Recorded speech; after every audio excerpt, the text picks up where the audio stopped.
Now, what if somebody has adequate lean mass, maybe not optimal, and let's say we don't have a DEXA scan done, but they're pretty strong, but they have some of the earliest signs of insulin resistance on their blood work. The trigs are high, their insulin's up, and they want to put on more muscle mass and lose fat. They want to recomp their body.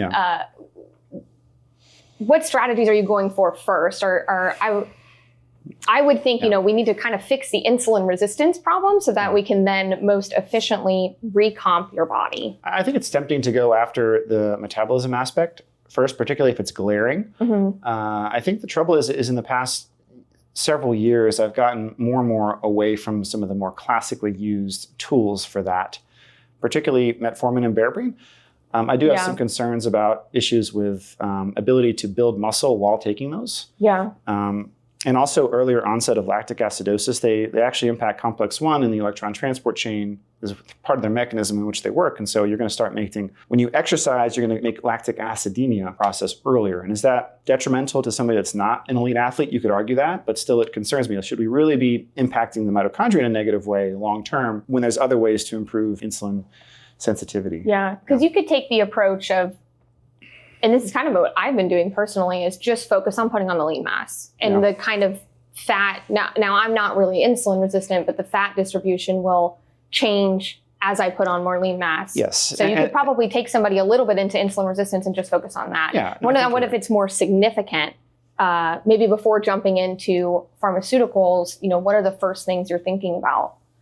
As far as somebody who's maybe a little bit more significantly insulin resistant, but they have some muscle mass, but some degree of visceral fat. Yeah, I think we talk a lot about zone 2-ish type training, and essentially finding that area of the maximal fat burning zone. Now you can calculate that in an exercise test, but you can also estimate these numbers. Phil Maffetone wrote a ton about this a while ago. So, take 180 minus your age as sort of your rough kind of metabolic maximal fat burning zone. So you can start there in terms of helping reduce fat through exercise. And also high intensity interval training has a ton of data in terms of activating pathways that stimulate mitochondrial biogenesis, improve mitochondrial efficiency. So that's a big kind of efficient way. But I think you gotta be careful there because, that can be more advanced type strategies. If somebody is more of a novice when it comes to exercise, it might not be a good idea to jump right into higher intensity intervals. And then I think strength training has to be a component of that. People like Gabrielle Lyon and many others talk about this all the time, that the stigma of women and weightlifting needs to go away, that everyone should be moving heavy weights. Outside of biomarkers, we know kind of, what the symptoms of frank diabetes are, right? But what might somebody notice if they're in that earlier insulin resistance stages? Like having a hard time changing your body composition would definitely be one of them, but anything else that... I think that's the most common thing that happens, or that you hear about, is the classic, I've been tracking my calories and I've been exercising and nothing is changing. In fact, I'm even going further downhill. I'm gaining more weight. And so I think that's the recurring pattern that I hear over and over again.